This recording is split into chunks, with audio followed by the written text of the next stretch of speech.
स्वागत है दोस्तों आप सभी का फिर से एक नए वीडियो में। दोस्तों आज का ये वीडियो दोस्तों जेकबोर्ड के दोस्तों क्लास 9 के दोस्तों सभी विद्यार्थी के लिए very very most important video रहने वाला है। ठीक है, आज के इस वीडियो में दोस्तों हम लोग जो है झारखंड बोर्ड का दोस्तों ऑफिशियल प्रश्न को देखने वाले हैं। ठीक है, जो कि दोस्तों आपका सोशल साइंस, ठीक है, यानी कि दोस्तों सामाजिक विज्ञान का रहने वाला है और हम लोग दोस्तों इसको एसएसटी भी कहते हैं। ठीक है, तो ये प्रश्न दोस्तों आपके बोर्ड एग्जाम 2024 के लिए दोस्तों बहुत इंपॉर्टेंट है और आपका दोस्तों जो आपका एग्जाम जो चल रहा है स्कूल में वीकली टेस्ट आपका, ठीक है, उसके लिए इंपॉर्टेंट है। चाहे दोस्तों आपका अर्धवार्षिक परीक्षा होगा दोस्तों उसके लिए भी इंपॉर्टेंट है, क्योंकि दोस्तों ये आपका जो क्वेश्चन है ये आपका झारखंड बोर्ड का खुद का ऑफिशियल प्रश्न है। तो आप दोस्तों क्या करना है, वीडियो को शुरू से लेकर अंत तक देखिएगा, जितना भी दोस्तों उनको जरूर शेयर कीजिएगा। और अगर दोस्तों आप चैनल पर पहली बार आए होंगे तो चैनल को भी सब्सक्राइब करने के साथ साथ बेल नोटिफिकेशन को ऑल पे प्रेस कर लीजिएगा।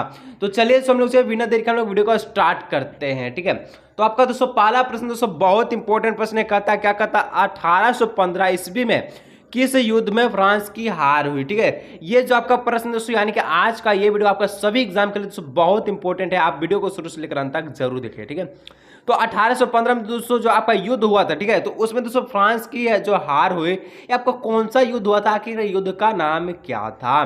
तो इस युद्ध का दोस्तों नाम था वाटरलू, वाटरलू की लड़ाई। ठीक है, ऑप्शन नंबर का इसका राइट आंसर हो जाएगा वाटरलू की लड़ाई में। ठीक है, तो किसकी, एक प्रश्न और भी बोलता कि 1815 में जो वाटरलू की जो लड़ाई हुआ था, युद्ध हुआ था, तो उसमें किसका हार हुआ था? तो नेपोलियन का हार हुआ था। ठीक है, प्रश्न जानते हैं तो आपको पता होगा, नहीं जानते तो आप जान गए होंगे, कोई दिक्कत की बात नहीं है। ठीक है, चलिए 2 नंबर का दोस्तों प्रश्न है कि क्रांति से पहले फ्रांसीसी समाज कितने वर्गों में विभक्त था?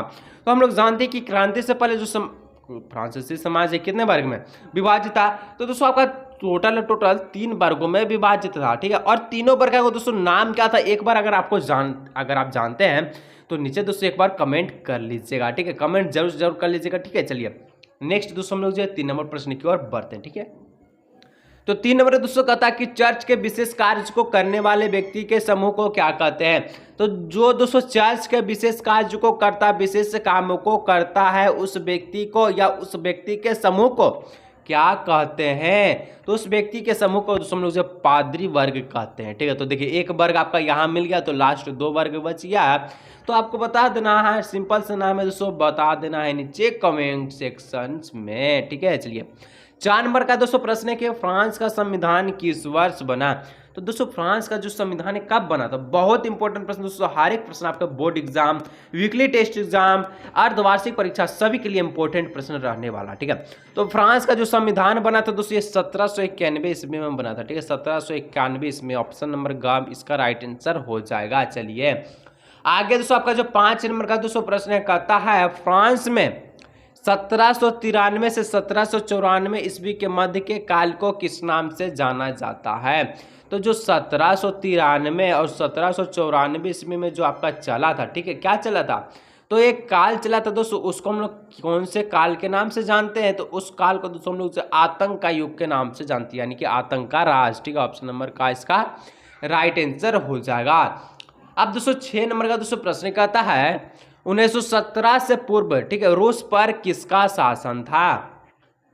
तो 1917 से पहले दोस्तों रूस पर किसका शासन था आपको बताना है।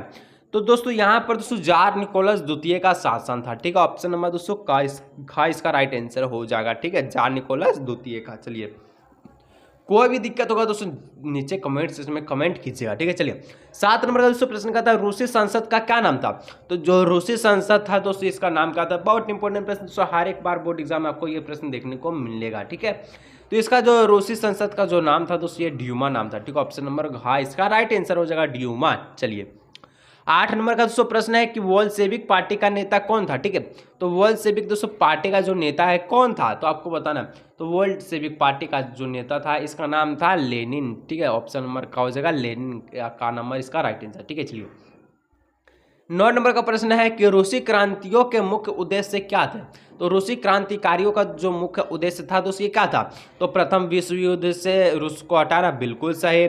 जमीन किसानों को देना, बहुत ही अच्छा है। ठीक है, कारखानों पर मजदूर का नियंत्रण, बहुत ही अच्छा है। गैर रूसी जातियों को समानता का दर्जा देना, बहुत ही अच्छा है। यानी कि सभी ऑप्शन आपका मिल गया। अब मिलने के बाद दोस्तों आपका जो है ऑप्शन नंबर कहा हो जाएगा उपयुक्त। सभी जितना बात कहा गया है आपका राइट है। ठीक है, चलिए आगे दोस्तों 10 नंबर का प्रश्न कहता है कि खूनी रविवार के नाम से किस दिन को जाना जाता है। ठीक है, देखिए खूनी रविवार को दोस्तों जो है कौन से दिन को जानते हैं, तो 9 जनवरी दोस्तों, 9 जनवरी, ठीक है, 9 जनवरी 1905 को दोस्तों हम लोग जो खूनी रविवार के नाम से जाना जाता है। ठीक है, ऑप्शन नंबर ख इसका राइट आंसर हो जाएगा। चलिए अब दोस्तों 11 नंबर का दोस्तों आपका प्रश्न है, कहता है भारत का जो क्षेत्रफल है विश्व के कुल क्षेत्रफल का कितना प्रतिशत है। तो जो भारत का क्षेत्रफल है ना दोस्तों, ये विश्व के कुल क्षेत्रफल का कितना परसेंट है आपको बताना। तो ये विश्व के कुल क्षेत्रफल का सिर्फ और सिर्फ दोस्तों 2.4% ही है। ठीक है, ऑप्शन नंबर ख इसका जो राइट आंसर हो जाएगा। चलिए ठीक है, आगे दोस्तों 12 नंबर का आपका प्रश्न कहता है भारत की मानक यमुनोत्तर रेखा कौन सी रेखा है। तो कौन सी रेखा दोस्तों भारत का यमुनोत्तर रेखा कहलाता है, तो 82.5 डिग्री। ठीक है, 82.5 डिग्री अंश पूर्वी देशांतर आपका जो भारत का मानक यमुनोत्तर रेखा कहलाता है। ठीक है, ऑप्शन नंबर ग इसका राइट आंसर हो जाएगा। चलिए 13 नंबर का दोस्तों प्रश्न कहता है कर्क रेखा किस राज्य से नहीं गुजरता है। तो कर्क रेखा कौन सी राज्य से गुजरता है, कितनी राज्य से गुजरता है, तो 8 गो राज्य से गुजरता है। जो कि एक होता है दोस्तों आपका मान के चलिए कुछ भी ट्रिक होता है क्या, मित्र पर गमछा झा। ठीक है, उसमें दोस्तों 8 राज्य का नाम आ जाएगा। ठीक है, मित्र से क्या हो जाएगा मिजोरम, त्रा से त्रिपुरा, इस प्रकार से। लेकिन यहाँ पर पूछा कौन नहीं गुजरता, तो गुजरात भी गुजरता, मध्य प्रदेश भी गुजरता है, झारखंड भी गुजरता है, लेकिन उड़ीसा नहीं गुजरता है। तो ऑप्शन नंबर घ इसका राइट आंसर हो जाएगा। ठीक है, चलिए अब दोस्तों 14 नंबर का प्रश्न है कि विश्व का सबसे ऊंचा शिखर माउंट एवरेस्ट किस देश में स्थित है। तो विश्व का दोस्तों सबसे ऊंचा शिखर माउंट एवरेस्ट, ठीक है, कौन सा देश में स्थित है, तो ये दोस्तों आपका नेपाल में स्थित है। कहाँ स्थित है, नेपाल में। और भारत का दोस्तों सबसे ऊंचा जो है माउंट एवरेस्ट, भारत का सबसे ऊंचा, ठीक है, शिखर कौन है, नीचे एक बार कमेंट करके बताइएगा। ठीक है, तो 15 नंबर का दोस्तों प्रश्न कहता है एक स्थलीय बाघ जो तीनों ओर समुद्र से घिरा है क्या कहलाता है। ठीक है, तो तीनों ओर समुद्र से घिरा। तो दोस्तों यहाँ पर देखिए ये आपका भारत का जो निचला हिस्सा होता है ये, तो एक और यहाँ समुद्र है, ये कोई यहाँ समुद्र है, कोई यहाँ, तो तीनों ओर समुद्र से घिरा है दोस्तों, इसको हम लोग कहते हैं प्रायद्वीपीय। ठीक है, और जो चारों ओर समुद्र से घिरा होता है उसको हम लोग द्वीप कहते हैं। ठीक है, कोई कंफ्यूजन नहीं रहना चाहिए। ठीक है, 16 नंबर का प्रश्न दोस्तों कहता है बाढ़ वाले मैदानों के नए तथा युवा निक्षेपों को किस नाम से जाना जाता है। तो बाढ़ वाले मैदानों को दोस्तों नए युवा निक्षेपों में दोस्तों हम लोग कौन से नाम से जानते हैं, तो खादर नाम से जानते हैं। ठीक, ऑप्शन नंबर ग इसका राइट आंसर होगा। तो आज का ये वीडियो दोस्तों हम लोग जो है यहीं रखते हैं, और इसका दोस्तों जल्द से पार्ट 2 आने वाला, क्योंकि दोस्तों इसमें और भी बहुत से ज़्यादा प्रश्न आपका जब बचा हुआ है। ठीक है, तो दोस्तों इसको देखने के लिए दोस्तों चैनल को सब्सक्राइब कर लीजिएगा। दोस्तों मिलेंगे दोस्तों हम लोग नेक्स्ट वीडियो में, और पार्ट 2 करके नीचे कमेंट जरूर कीजिएगा। ठीक है, तो चलिए हम लोग मिलेंगे नेक्स्ट वीडियो में।